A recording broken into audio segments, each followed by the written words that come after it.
Ahoy there. This is Toxikai.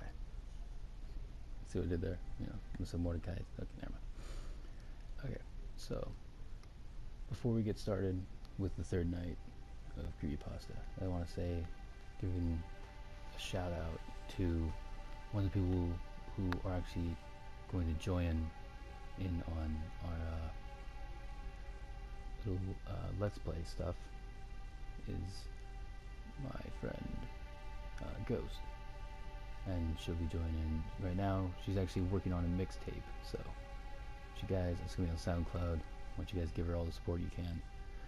Oh, whoever's listening and watching. All right. Anyways, on with the story.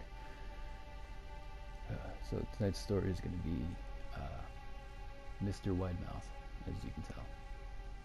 So, bam. See. All right, let's get started, I guess.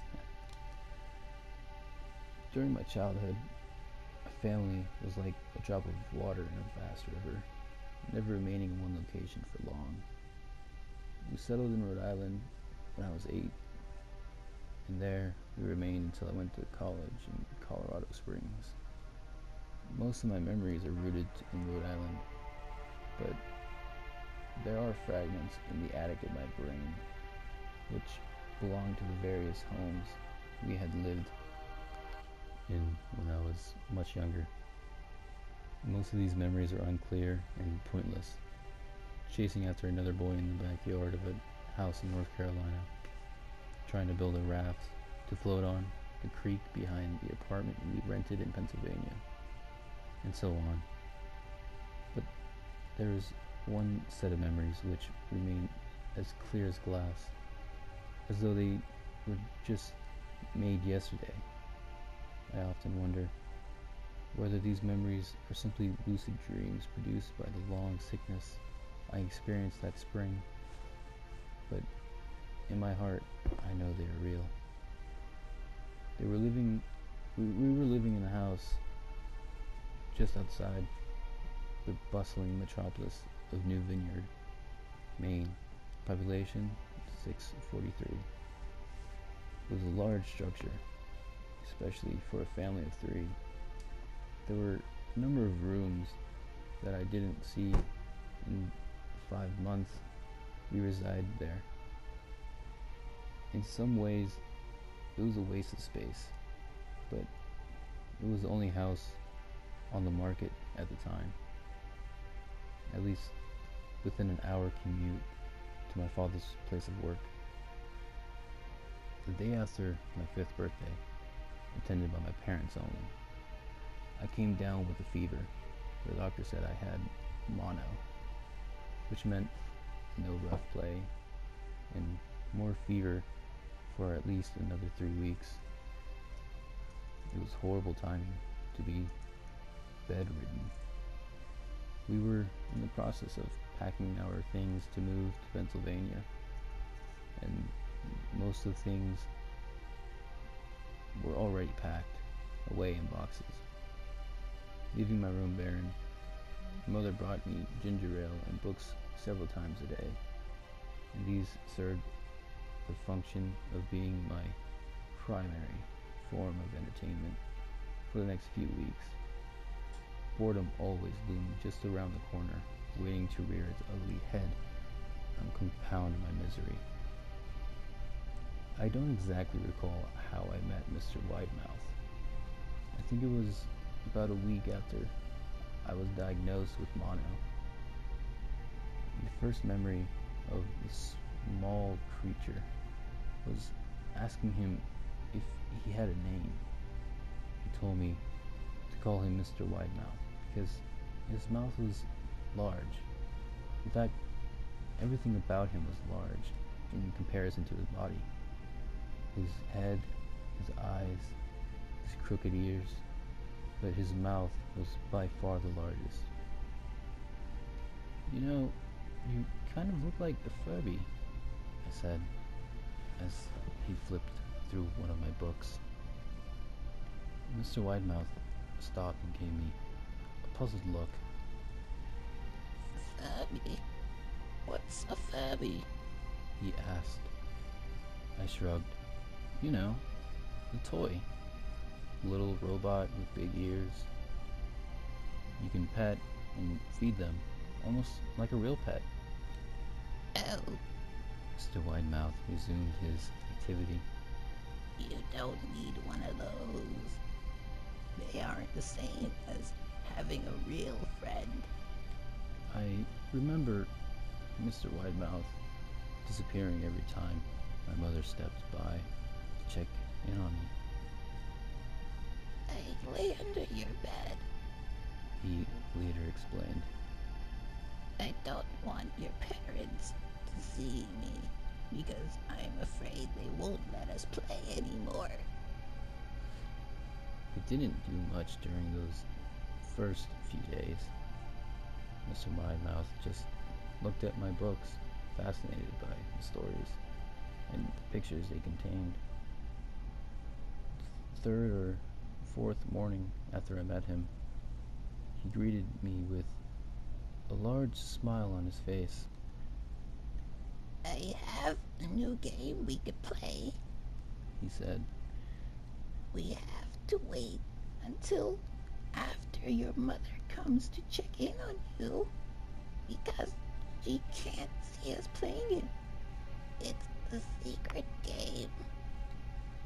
after my mother delivered more books and sodas at the usual time, Mr. Widemouth slipped out from under the bed and tugged my hand. We have to go to the room at the end of this hallway. He said.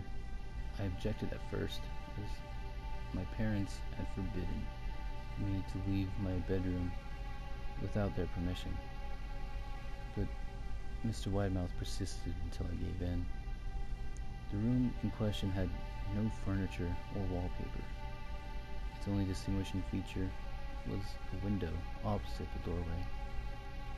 Mr. Widemouth darted across the room and gave the window a firm push. Flinging it open, he then beckoned me to look out at the ground below. We were on the second story of the house, but it was on a hill, and from this angle, the drop was farther than 2 stories due to the incline. I like to play pretend up here. Mr. Widemouth explained. I pretend that there's a big, soft trampoline below this window. And I jump. If you pretend hard enough, you bounce back up like a feather. I want you to try. I was a 5-year-old with a fever, so only a hint of skepticism darted through my thoughts as I looked down, as I considered the possibilities. It's a long drop, I said. But that's all part of the fun. It wouldn't be fun if it was only a short drop.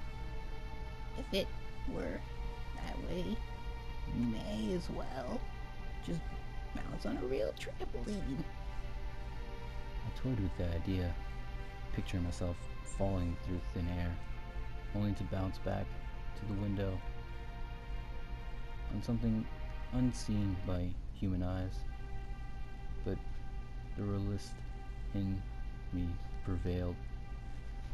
Maybe another time, I said. I don't know if I have enough imagination. I could get hurt. Mr. Widemouth's face contorted into a snarl, but only for a moment. Anger gave way to disappointment. If you say so. He said. He spent the rest of the day under my bed, quiet as a mouse. The following morning, Mr. Widemouth arrived holding a small box. I want to teach you how to juggle. He said. Here are some things you can use to practice before I start giving you lessons. I looked into the box. It was full of knives. My parents will kill me, I shouted, horrified that Mr. Widemouth had brought knives into my room. Objects that my parents would never allow me to touch. I'll be spanked and grounded for a year. Mr. Widemouth frowned. It's fun to juggle with these. I want you to try it. I pushed the box away. I can't. I'll get in trouble. Knives aren't safe to just throw in the air. Mr. Widemouth frowned deepened into a scowl. He took the box of knives and slid under my bed, remaining there the rest of the day. I began to wonder how often he was under me. I started having trouble sleeping after that. Mr. Widemouth often woke me up at night, saying he put a real trampoline under the window, a big one that I couldn't see in the dark. I always just declined and tried to go back to sleep, but Mr. Widemouth persisted. Sometimes he stayed by my side until early in the morning, encouraging me to jump. He wasn't so fun to play with anymore. My mother came to me one morning and told me I had her permission to walk around outside. She thought the fresh air would be good for me, especially after being confined to my room for so long. Ecstatic, I put on my sneakers and trotted out to the back porch, yearning for the feeling of the sun on my face. Mr. Widemouth was waiting for me.